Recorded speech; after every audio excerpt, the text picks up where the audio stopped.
ladies and gentlemen? Deja Vu here, bringing you another commentary from the Pro League. This is going to be from the series between Samsung Khan and HITE Sparkies. This is the first set, Jangbi versus Type B. I'm not going to do the entire series. I'm going to do sets 1 and 3. This first one is going to be Jangbi and Type B on match point.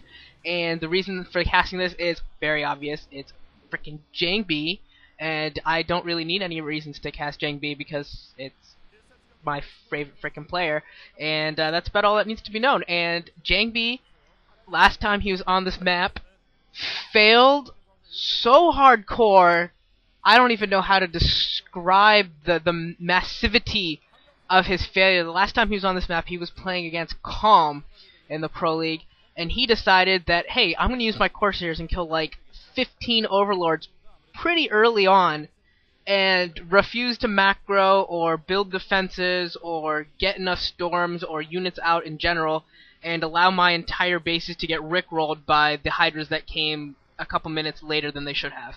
It was a complete failure by Jangbi. I don't know what he was thinking. I don't know what really happened there. But yeah, very, very disappointing play by him last time he was on this map. But he's getting called again by January. Going to be called again on this map. This time he's going to play a little bit of a lesser opponent than Calm. He's going to be playing against Type B. Type B is a decent player overall. He hovers around 50%. You know, he hovers in the prelims. He gets into some of the MSL, OSL, starts out in the star leagues, and then falls out relatively quickly in the round of 32s or sometimes the prelims. I don't think he's active in either right now. He might be, but I don't think he's going to really be able to make much of a splash, to be honest with you.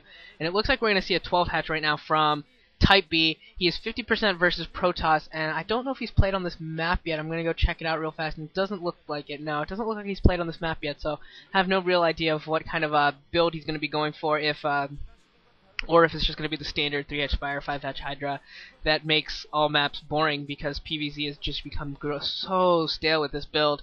And yeah, it's kind of depressing how stale PvZ has become with everything being so predictable as it has. And I actually am curious whether there's a map left, an active map with a lot of games played, that is even Protoss favorite anymore. It's that bad. I can't even think of any off the top of my head, unless they've only have like 6 games played on them or something like that, and the best player on it has been like Hyun.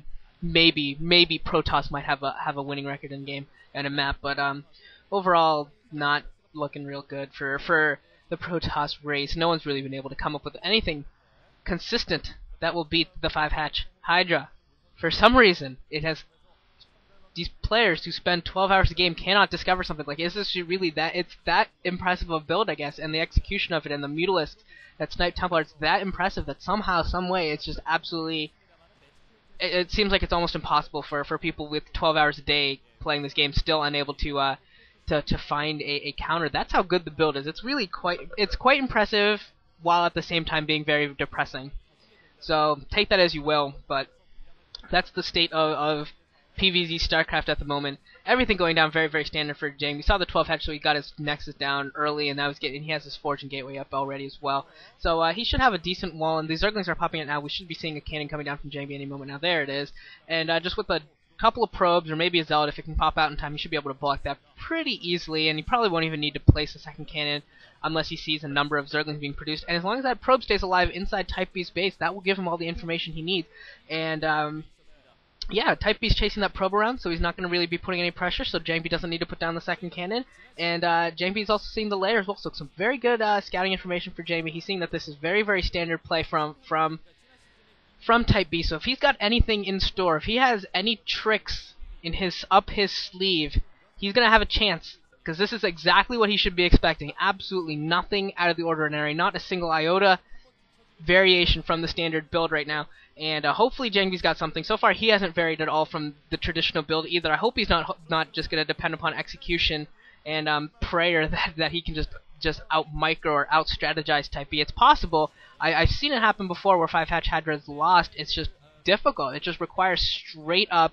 You have to outplay. You cannot go even with the player. Your skill at the battling, at the micro of the battles, cannot be even with the Zerg player. You have to come out ahead every time, at least several times, in order to win. It puts a lot of stress. It puts a lot of stress on your on your control. But if you win, if you get your storms in properly, if you can somehow save them from Mulus, either with having some Corsairs timing out your Dragoons to have them really defend properly, maybe produce an Archon with your initial 2 High Templar, something like that. If you can find a way to defend your High Templar, you can win. It's just extremely difficult. And finally, we see the probe for Jangbi falling, and he's throwing down. He already has a second gas, so he will be going for more of a tech-heavy build, not going for any 2 Stargates going down first. So double Corsair is going to be pumping out right now, and yeah, that's what the tech is going to be. Going to try and get another Corsair advantage. Going to try and gain air superiority. And hopefully he doesn't squander it this time. I think he will be successful in getting it. We're seeing a lot of Zerglings coming out right now for Type BS. He has killed that probe finally, so he's maybe trying to go for a little bit of late run by, maybe just trying to put on a little pressure here. If we do see some more Zerglings go into that area, we'll know that he's going for an actual run by, and he's not just preparing for a possible push by Jangbi.